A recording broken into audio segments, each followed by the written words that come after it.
زور سے بات کریں تھوڑا, آپ کی آواز بہت دھیمی ہے. السلام علیکم. میں لگایا ہے, وہی حفیظ بول رہا ہوں بنارس سے. جی بھائی فرمائیں. ہاں جی, تھوڑا سا بات کرنا آپ کے ساتھ. جی فرمائیے. ہاں بڑھوائیے, تھوڑا میں پریشان ہوں, سروس نہیں مل رہا ہے. آپ کا نمبر ہے, میں سیریل دیکھتا کیجیے.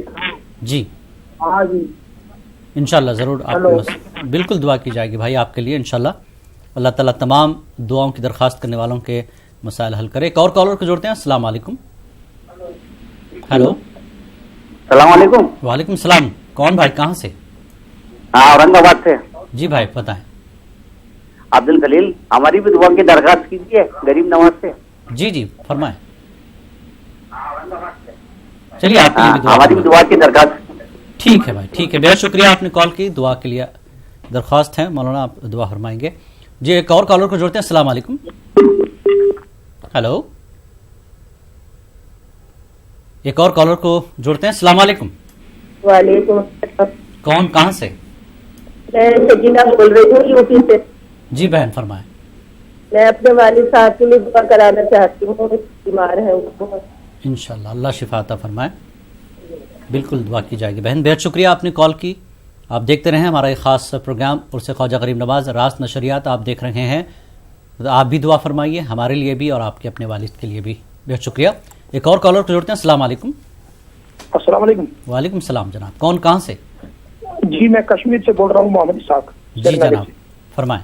دعا کی درخواست ہے کہ ہمارے دعا کی جائے. انشاءاللہ ضرور انشاءاللہ. اور ہم آپ کا بہت شکریہ ادا کرنا چاہتے کہ ای ٹی وی بار بار ایسا پروگرام نشر کر رہا ہے. نیوز 18 اردو پر آپ یہ راست نشریات دیکھ رہے ہیں. عرس مبارک کی آپ بھی دعا کریں انشاءاللہ, ہم بھی ضرور آپ کے لیے دعا کریں گے. بہت شکریہ کال کرنے کے لیے. ایک اور کالر کو جوڑتے ہیں. السلام علیکم. وعلیکم السلام. جناب کون, کہاں سے؟ گجرات سے جام نگر سے بول رہا ہوں. جی بھائی فرمائیں. میرا لڑکا لڑکی ہے, وہ مانسک بیماری کے تعلق میں ہے. وہ آج غریب نواز سے میں معافی اور مانگی اور میرے بچے کے لیے دعا. جی میں جام نگر گجرات سے بول رہا ہوں. جی جی فرمائیں بھائی. میرا بچہ 3 ہے.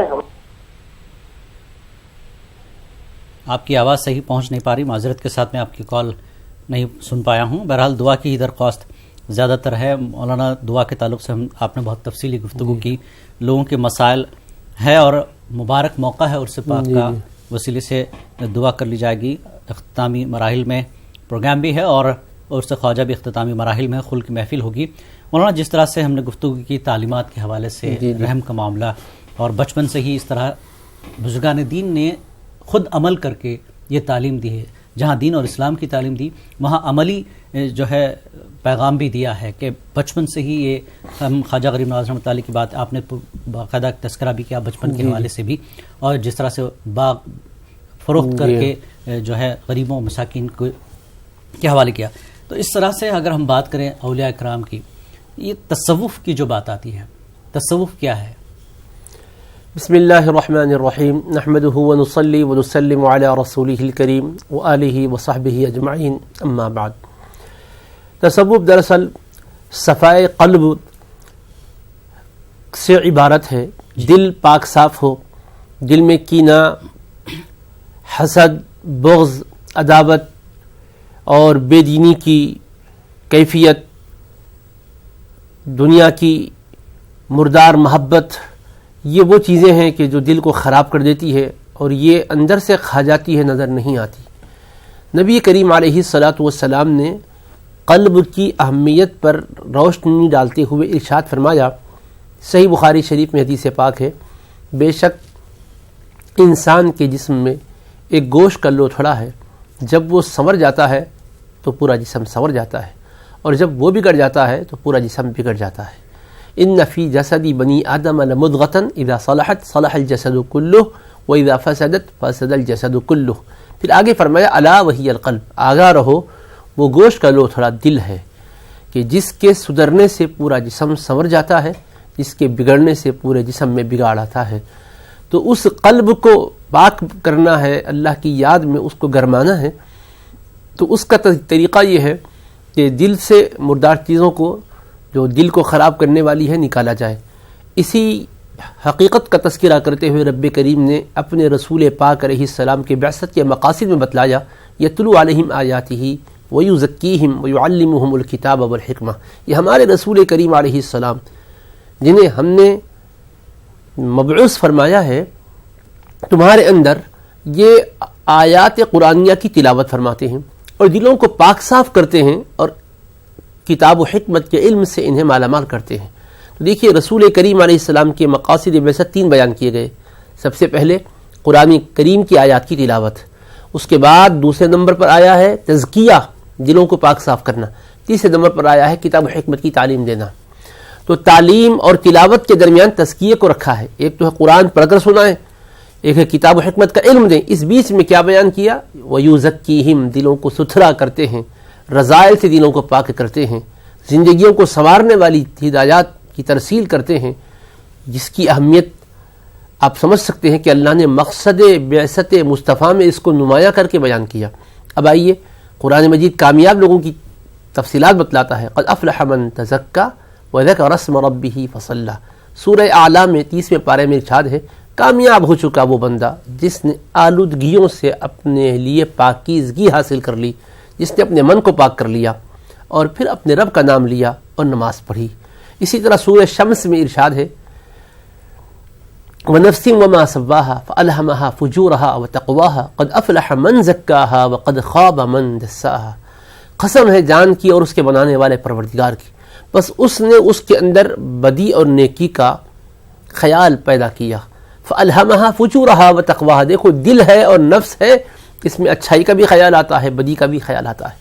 اب کامیاب بندہ کون ہے؟ قد افلح من زکاہا، کامیاب ہے وہ جس نے آلودگیوں سے اپنے نفس کو پاک کر لیا.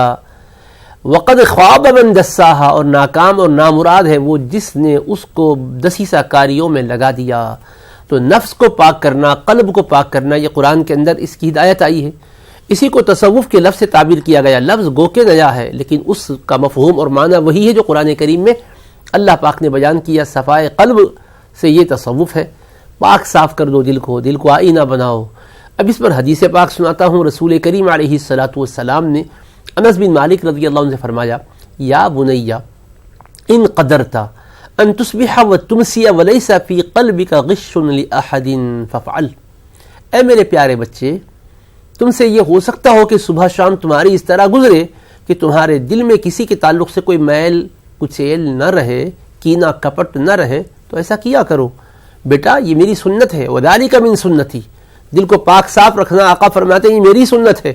من احیا سنتی فقد احیانی، ایک روایت میں آیا ہے من احب سنتی فقد احبنی، ایک روایت میں آیا ہے جس نے میری سنت سے محبت کی بالیقین اس نے مجھ سے محبت کی. ومن احبنی کان معی فی الجنہ، اور جس نے مجھ سے محبت کی وہ جنت میں میرے ساتھ ہوگا. تو اب آپ یہاں بھی دیکھیے دل کو پاک صاف رکھنے کے لیے آقا فرماتے ہیں دل میں کینہ کپٹ نہ ہے. یہ بزرگان دین جو تصوف کی راہ پر چلنے کی بات کی ہیں، حاصل اس کا یہی ہے کہ دلوں کو پاک صاف بنایا جائے. اللہ اس کے رسول کی محبت کے لیے دل کو اللہ نے بنایا ہے، اور مخلوق سے بھی محبت ہو تو اللہ کی محبت کے خاطر ہی ہو کہ الخلق عیال اللہ، پوری مخلوق اللہ کا کنبہ ہے. یہ حدیث پاک ہے. اور حضرت خواجہ غریب نواز رحمۃ اللہ علیہ کی تعلیمات کے حوالے سے بھی بات چل رہی ہے. عنوان کو بھی آپ ذہن میں رکھیں اور پھر حدیث پاک دیکھیں، الخلق عیال اللہ، پوری مخلوق اللہ کا کنبہ ہے. الخلق میں دیکھیے مسلمان بھی ہے، غیر مسلم بھی ہے، سارے مذاہب آ گئے، ساری مخلوقات آ گئی. انسان تو انسان، جانور بھی آ گئے خلق کے اندر. انسان ہی نہیں، حیوانات آ گئے، حتیٰ کہ زمین پر اگنے والے پودے بھی آ گئے. اللہ کی تخلیق ہے، ہر چیز کو اللہ نے پیدا کیا. الخلق عیال اللہ، احب الخلق الی اللہ من احسن الی عیالہ. اللہ کی مخلوق میں سب سے بڑھ کر اللہ کا پیارا وہ ہے جو اس کی مخلوق پر احسان کرے، اچھا سلوک کرے. انسان کے ساتھ اچھا سلوک کرے، انسان اپنے دوستوں کے ساتھ اور بیگانوں کے ساتھ اچھا سلوک کرے، جانوروں کے ساتھ اچھا سلوک کرے، پودوں کے ساتھ اچھا سلوک کرے، کہ جہاں سے لوگوں کو غذا ملتی ہے، جو درخت سایہ دار ہے اس کے سائے کو خراب نہ کرے. ہمارے آقا نے یہاں تک فرمایا کہ جو سایہ ہے، سایہ کے مقام پر تم طہارت سے فارغ نہیں ہونا، کیونکہ کوئی بھی وہاں مسافر آرام کرنے کے لیے پہنچے گا، اس کو گندا نہیں کرنا. فضاؤں کو خوشگوار کرنے کا حکم دیا گیا، ماحول کو آلودگیوں سے پاک کرنے کا حکم دیا گیا. تو گویا کہ یہ تعلیم دراصل اسی کو لے کر تصوف آگے بڑھا ہے. مخلوق کے ساتھ پیار کیا جائے. دیکھو خواجہ غریب نواز رحمۃ اللہ علیہ نے کیسی ٹیم تشکیل کی تھی, کیسی جماعت کی تشکیل کی تھی. حضرت خواجہ قطب الدین بختیار کاکی کو تیار کیا, انہوں نے حضرت بابا فرید الدین گنج شکر کو تیار کیا, انہوں نے حضرت خواجہ محبوب الہی نظام الدین اولیاء کو تیار کیا. اب یہ پاکیزہ جماعت سلسلہ وار شروع ہوئی, دکن میں حضرت خواجہ بندہ نواز آئے. جب ان سارے بزرگوں کو دیکھیے تو یہ ایسی تیار کردہ جماعت تھی جنہوں نے انسانیت کے ساتھ سلوک کرنے کا تصوف کی بنیادی طور پر بات کے طور پر بیان کیا. چنانچہ ایک مرتبہ کا واقعہ ہے, حضرت نظام الدین محبوب الہی تشریف فرما تھے. ایک خاتون کو دیکھا کہ کنویں سے بہت ہی مشقت کے ساتھ پانی سینٹ رہی ہے, حاصل کر رہی ہے, ڈول سے پانی لے رہی ہے, جبکہ جمنا وہاں قریب میں تھا. آپ نے اپنے مرید سے فرمایا ذرا جا کر حال پوچھو کہ یہ میٹھا پانی جمنا کا چھوڑ کر یہ کنویں کا کھارا پانی کیوں مشقت سے یہ لے رہی ہے. جب دریافت کرنے پر اس نے بتلایا کہ ہم غریب لوگ ہیں, ہمارا شوہر بہت زیادہ نہیں کما سکتا, ہم محنت مزدوری کر کے ہم زندگی کے کچھ ایام گزار رہے ہیں. میٹھے پانی کی خاصیت یہ ہے کہ کھانا جلد ہضم ہو جاتا ہے, کھارے پانی سے کھانا دیر تک جس ہمارے پیٹ میں رہتا ہے, اس لیے ہم یہ کھارا پانی پی رہے ہیں. اب بولیے واقعہ ایسا ہے, بے شمار واقعات ہماری نظر سے گزرتے ہیں, کبھی ہم جائزہ بھی نہیں لیتے, پڑوسیوں کا بھی ہم حق ہضم کر رہے ہیں, بلکہ اپنی پراپرٹی میں بھی اس طرح سے کہ انصاف نہیں کرتے. بیٹوں کو دیتے ہیں تو بیٹیوں کو نظر انداز کر دیتے ہیں, ایک دوسرے کے خون کے پیاسے بنے ہوئے ہیں. آؤ آج سلطان الہند کی تیار کردہ جماعت کا وہ طریقہ دیکھو, جس ٹیم کو تشکیل دیا تھا ان کا انداز کیا ہے. ایک خاتون کھارا پانی پی رہی تو کہا کہ ایسا کیوں, وجہ جب بیان کی تو فرمایا کہ اس کے لیے پورے مہینے کا خرچہ جتنا ہو سکتا ہے ہماری خانقاہ سے ہم دیں گے, اور اس کو بھی ہم کہیں گے وہ وہی پانی پیے جو پانی ہم پی رہے ہیں. تو آپ اندازہ کر سکتے ہیں خلق خدا سے اتنا پیار کیسے آتا ہے.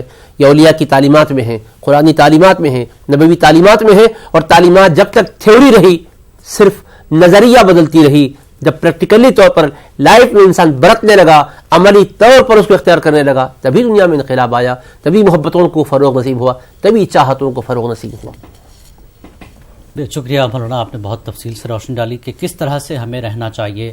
قلب کی صفائی بہت ضروری ہے, اور یہی پیغام حضرت خواجہ غریب نواز رحمۃ اللہ علیہ کے در سے ہمیں ملتا ہے کہ جب انسان قلب کی صفائی کر لیتا ہے تو وہ خدا کے قریب ہو جاتا ہے, اور جب بندہ خدا کے قریب ہوتا ہے تو ایسے ہی بندے خواجہ غریب نواز رحمۃ اللہ علیہ کی شکل میں ہمارے سامنے آتے ہیں. اور یہ پیغام, یہ درس خواجہ غریب نواز نے ہندوستان آنے کے بعد یہی درس دیا کہ انسانیت کا, محبت کا, اخوت کا اور بھائی چارے کا پیغام پورے دنیا میں پھیلاتے ہوئے ہندوستان تشریف لائے. تو ہندوستان میں بھی یہی تبلیغ کا کام کیا, اسلام کا, دین کا, انسانیت کا, محبت کا, امن کا پیغام یہاں ہندوستان میں آپ نے عام کیا, جس کی وجہ سے آپ نے مولانا شروع سے یہ ذکر کیا تھا کہ 807 سال گزرنے کے بعد بھی بلا لحاظ مذہب و ملت لوگ خواجہ کے دربار میں آتے ہیں. تو یقین مانیے یہ محبت ہی ہے, یہ وہی عقیدت ہے جو خواجہ غریب نواز رحمۃ اللہ علیہ نے ہندوستان آمد کے بعد ملک میں پھیلایا. یہاں پر رہنے والے ان تمام مذاہب کے لوگوں میں وہ محبت, وہ خود پھیلائی کہ یہ محبت آج بھی زندہ ہے. اور اسی محبت کے حوالے سے اس دربار میں, اس بادشاہ کے دربار میں, بادشاہ, منسٹر, وزیر, M L A, M P, چاہے وہ اس وقت کے بادشاہ رہے ہوں یا موجودہ ملک کے بادشاہ رہے ہوں, اپنی چادر, اپنے عقیدت اور اپنے نذرانے پہنچاتے ہیں, خود بھی حاضری دیتے ہیں. تو یہ صرف اور صرف واقعی محبت اور اخوت اور بھائی چارگی کا پیغام جو معین الدین صاحب نے اس زمانے میں دیا تھا وہ زندہ ہے, اور وہ فیض و برکات و فیوز آج بھی زندہ ہمیں دیکھنے کو اس لیے ملتے ہیں کہ خواجہ کے دربار میں جو لوگ حاضر ہو رہے ہیں وہ اسی محبت, اسی اخوت, اسی بھائی چارگی کے حوالے سے حاضر ہوتے ہیں. اور یہ سلسلہ 807 سال سے آج تک جاری ہے. تو جس طرح سے مولانا نے کہا کہ محبت کو عام کریں, انسانیت کو عام کریں, جو بہتر انسان ہیں وہی جو ہے دین کا, اسلام کا, چاہے کسی بھی مذہب کا ماننے والا ہو, وہ پہلے ایک بہترین انسان بنتا ہے تو لوگ اس کے مذہب کی بھی تعریف کریں گے, اس کے دین کی, اس کے لباس کی, اس کے جو ہے زندگی گزارنے کی, اس کے عمل کی بھی تعریف ہوگی. تو اسی لیے آج ہم یقین مانیے 2 دن سے, یعنی لگاتار آج دوسرا دن ہے, ہم خواجہ غریب نواز رحمۃ اللہ علیہ کی تعلیمات پر گفتگو کر رہے ہیں. تو کل ملا کر یہی سامنے آتا ہے کہ ہمیں محبت اور بھائی چارگی کے ساتھ اس ملک میں رہتے ہوئے تمام کو امن کا اور خوشی کا پیغام دینا ہے.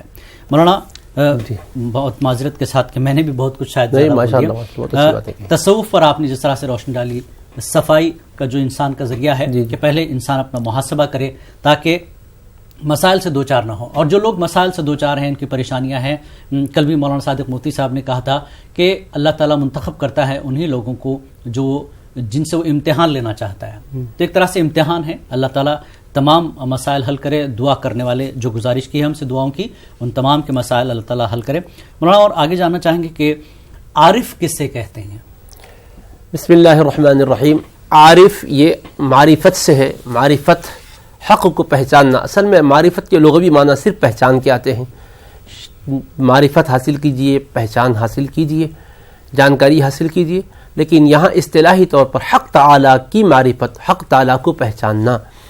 عارف اس کو کہتے ہیں جو حق کا عرفان رکھتا ہے، حق کو پہچانتا ہے. تو حق کو پہچاننے کا کیا مطلب ہے؟